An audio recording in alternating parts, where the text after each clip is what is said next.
Praise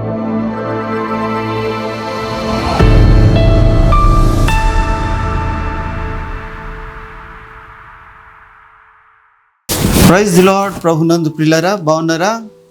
మరొకసారి ప్రభు తన కృప చొప్పున మనకి ఈ మంచి రోజుని అనుగ్రహించారు. అందుని బట్టి నేను ప్రభుని స్తుతిస్తున్నాను. ఈ దినము చూసినట్లయితే ప్రభు యొక్క సిలువను గూర్చి మరి గత కొన్ని ఎపిసోడ్లుగా మనము ధ్యానం చేయడానికి ప్రభు ఎంతో సహాయం చేశారు. మరి ఆ సిలువలో ఉండే, ఆ సిలువ రక్తంలో ఉండే, మరి ఆ యొక్క ప్రభు యొక్క త్యాగములో ఉండే ఆ మంచితనాలను మనం క్షుణ్ణంగా మరి కొంతవరకు ఇది మహాసముద్రం ఈ బైబిల్, అందులో దాన్ని మొత్తం వివరించడం నాలాంటి మరి చిన్న మనిషికి అది అంతా మరి చేయగలిగిన శక్తి కాదు. గొప్ప గొప్ప దైవ సేవకులు ఉన్నారు, ప్రభు వారిని దీవించారు. వారి ద్వారా మరి అనేక సంగతులు నేర్చుకుంటున్నాం. అలాగనే నాకు ఇచ్చిన చిన్న ప్రత్యక్షతలో నుండి, నాకు ప్రభు బయలుపరిచిన దానిలో నుండి మీతో సంభాషించడానికి ప్రభు ఎంతో సహాయం చేశారు. ఈ రోజున దేవుని యొక్క సన్నిధిలో ప్రభు యొక్క తీర్పును గూర్చి, లేదా ఆయనకు జరిగిన అన్యాయపు తీర్పును గూర్చి కొన్ని మాటలు దేవుని యొక్క సన్నిధిలోని మనం తెలుసుకుందాం, నేర్చుకుందాం.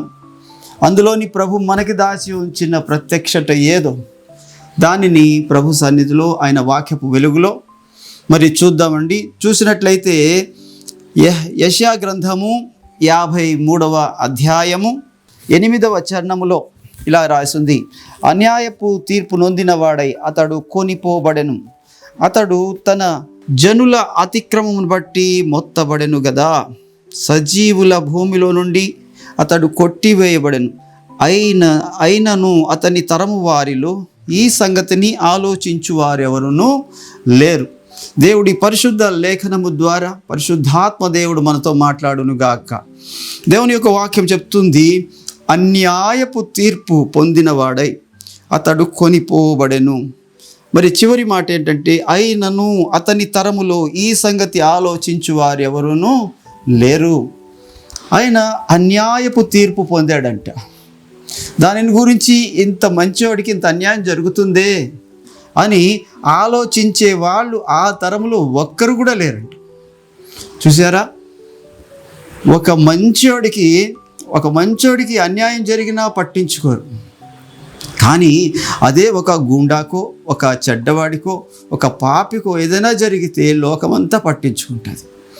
ఒక మంచోడు చేసిన చెడ్డ పనికి ఎక్కువ ప్రాచుర్యం కలుగుతుంది. కానీ ఒక చెడ్డోడు చేసిన 100 చెడ్డ పనులకి కూడా ఎటువంటి ఇబ్బంది రాదు.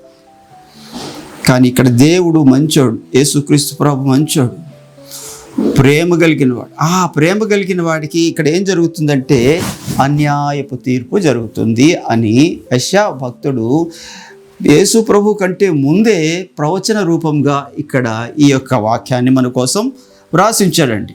ఇక్కడ చూసినట్లయితే సందర్భం ఏంటంటే, ఆయన గెత్సెమనే తోటలోకి వెళ్ళి ప్రార్థన చేసుకుంటున్నారు. గెత్సెమనే తోటలోని ఆయన ప్రార్థనకు వెళ్ళి ప్రార్థన ముగించుకొని మరి బయలుదేరుతుంటుండగా ఇస్కరియోతు యూదా, మరి అతనితో కూడా కొంతమంది మరి రాణువ వారు, అలాగనే వాళ్ళతో కూడా కొంతమంది ప్రధాన యాజకులు, అలాగనే పరిసయ్యులు, సదుకయ్యులు, వాళ్ళందరూ ఒక గుంపుగా వచ్చారంటండి. వచ్చి ఆయన మీద పడ్డారంట.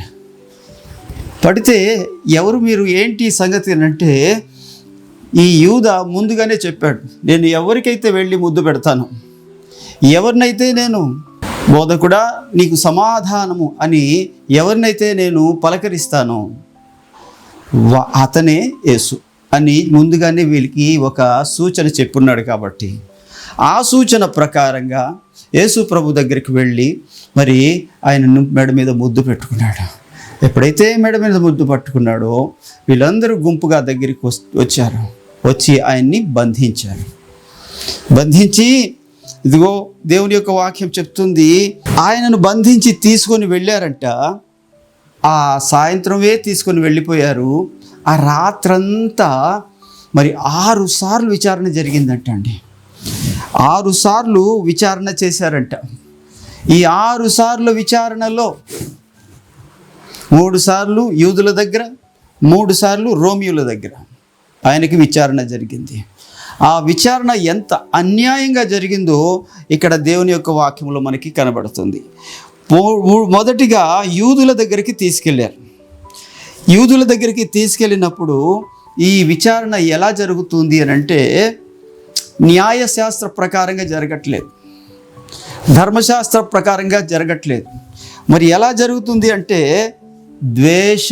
ద్వేషంతో యేసు ప్రభు మరి మంచి మాటలు చెప్తున్నాడు.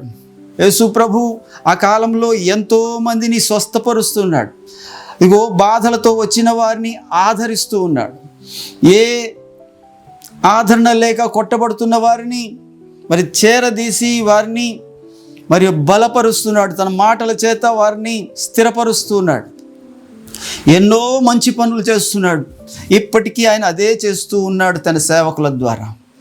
ఈ రోజుకి కూడా మంచి పని చేసే సేవకుల్ని ద్వేషిస్తూనే ఉన్నారు లోకం. ఆ రోజు కూడా అదే జరుగుతుంది.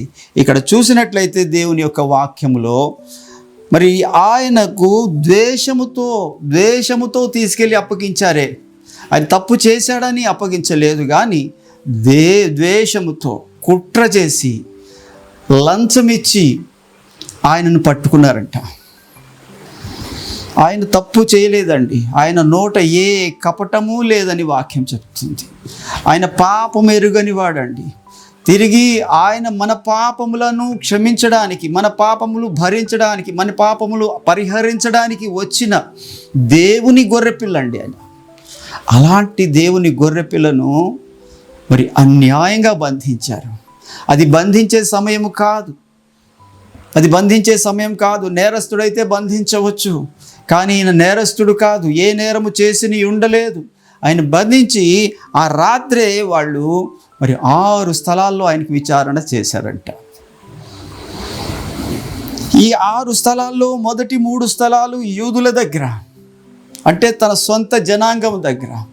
ధర్మశాస్త్ర ప్రకారంగా ఎవరైతే ప్రధాన యాజకులు అనబడిన వారు ఉన్నారో, న్యాయాధిపతులుగా నియమించబడిన వారు ఉన్నారో, మరి పరిసయ్యులు ఉన్నారో, శాస్త్రులు ఉన్నారో, వారి మధ్యలోని 3 సార్లు, అలాగనే అన్యులైన రోమియుల మధ్యలో 3 సార్లు, అంటే ప్రభుత్వం అక్కడ చేస్తున్నవారు, మరి పిలాతు గవర్నర్గా, మరి హేరోదు అక్కడ రాజుగా ఉండగా, మరి వారి మధ్యలో మరి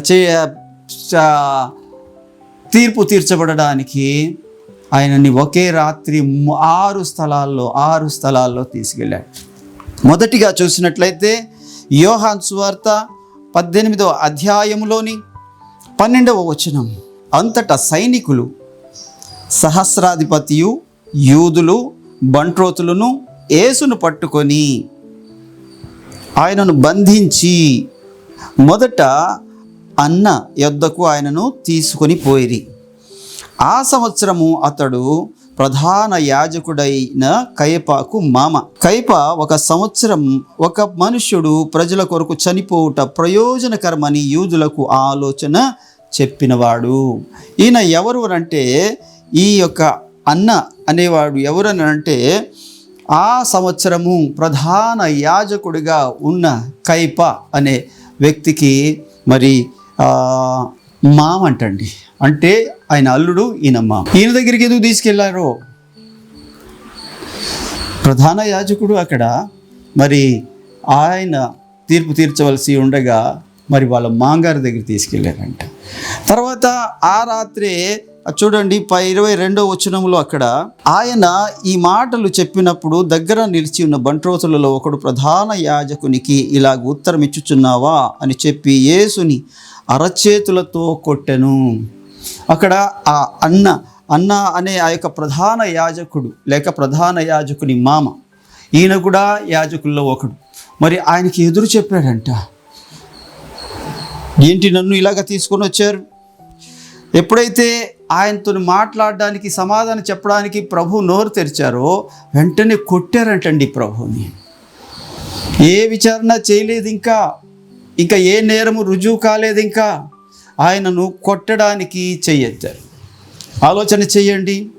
చివరికి పోలీసు వారు, ఇప్పటి కాలంలో పోలీసు వారు కూడా ఏదైనా ఒక వ్యక్తిని ఎవరైనా ఒక వ్యక్తిని అరెస్ట్ చేయాలన్నా ముందు వారికి నోటీస్ ఇవ్వాలి. ముందు వారికి ఏమంటారు, ఆ చట్టం భాషలోని వారికి కాగితం చూపించి తీసుకొని రావాల్సి ఉంది. మరి అలాంటి పరిస్థితుల్లోని ఆ కాలంలో ఎంత అన్యాయంగా తీసుకెళ్తున్నారంటే, ఆయనలో ఏ పాపము లేకపోయినప్పటికీ అన్యాయంగా బంధించి మరి కైప అన్న అనే వ్యక్తి దగ్గర తీసుకెళ్ళి అక్కడ కొట్టారంట. ఏమనుకుంటున్నావు? ఎదురు చెప్పకూడదు, మేము ఏదంటే అదే అన్నట్టుగా మాట్లాడుతున్నారు. ఇక తర్వాత వెంటనే తీసుకెళ్ళి మత్తయి సువార్త 26వ అధ్యాయము 52వ వచనంలోని తర్వాత కైప అనే వ్యక్తి దగ్గరికి, అనగా ఆ సంవత్సరము ప్రధాన యాజకుడిగా ఉన్న వ్యక్తి దగ్గరకు తీసుకువెళ్ళారు. అక్కడ యూదుల న్యాయ శాస్త్ర ప్రకారం అప్పటికే అర్ధరాత్రి అయిపోయింది. సాయంత్రం బంధించారు. ఒక వ్యక్తి దగ్గరికి తీసుకొని వెళ్ళారు, అక్కడ కొట్టారు. ఇప్పుడు రెండోది ఏం చేస్తున్నారంటే ఇంకొక వ్యక్తి దగ్గరికి తీసుకెళ్తున్నారు, ఇంకొక ప్రధాన యాజకుడి దగ్గరికి తీసుకెళ్తున్నారు.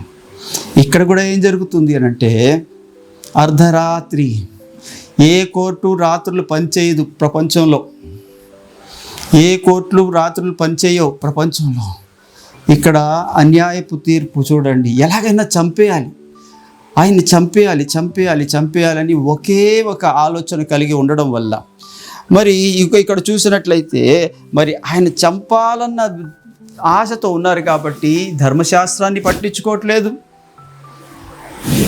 న్యాయాన్ని పట్టించుకోవట్లేదు. అప్పటి ఆ కాలంలో ఉన్న యూదుల న్యాయశాస్త్రం ఉందంట, ఆ న్యాయశాస్త్రాన్ని కూడా పట్టించుకోవట్లేదు. అర్ధరాత్రి ఆయనకి మరి అన్యాయపు తీర్పు తీర్చడానికి రెండో స్థానానికి తీసుకెళ్లారు. మూడోది చూసినట్లయితే లూకా సువార్తలో 22వ అధ్యాయంలో 66వ వచనములో చూసినట్లయితే, ఉదయము కాగానే ప్రజలు, పెద్దలు, ప్రధాన యాజకులను, శాస్త్రులను సభకూడి ఆయనను తమ మహాసభలోనికి తీసుకొని పోయి, నీవు క్రీస్తు అయితే మాతో చెప్పమని అనిరి. అందుకాయన, నేను మీతో చెప్పిన ఎడల మీరు నమ్మరు, అదియుగాక నేను మిమ్మును అడిగిన ఎడల మీరు నాకు ఉత్తరము చెప్పరు అని మరి అక్కడ అడిగారు. నువ్వు క్రీస్తువా అని అడుగుతున్నారు. అవును, నేను క్రీస్తునే, అయినా సరే నేను చెప్పినా మీరు నమ్మట్లేదు, మీరు నమ్మరు. పోనీ మీరేమైనా చెప్తారా అంటే మీరు చెప్పలేరు క్రీస్తు ఎవరని. మరి అలాంటి నన్ను ఇక్కడికి ఎందుకు తీసుకొచ్చారు అని అంటే, మేము న్యాయం తీర్చడానికి ఆయన కోర్టుకి తీసుకెళ్ళాము అని చెప్పడానికి తీసుకొచ్చారు, అంతేగాని న్యాయం తీర్చడానికి తీసుకురాలేదు. ఇక్కడ చూసినట్లయితే ఒకటి, మరి ఆ సంవత్సరము ప్రధాన యాజకుడిగా ఉన్న ఆయన మామ దగ్గర తీసుకెళ్లారు. రెండోది ప్రధాన యాజకుడిగా ఉన్న కైపా దగ్గర తీసుకెళ్లారు.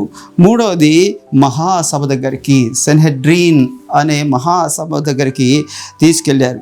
ఎందుకు అంటే ఆయనతో ఏదో తప్పు చూపించాలి, ఆయనతో ఏదో మాట్లాడించాలి అని ఆయనను మాట్లాడించడానికి చేస్తున్నారు. కానీ ఆయన నోట ఒక్క మాట కూడా వాళ్ళు తప్పుగా పట్టుకోలేకపోయారు. ఈ రోజున మన జీవితాలలో కూడా చాలాసార్లు ఇలాగే అన్యాయపు తీర్పులు తీరుస్తూ ఉంటారు, అన్యాయపు తీర్పులు జరుగుతూ ఉంటాయి.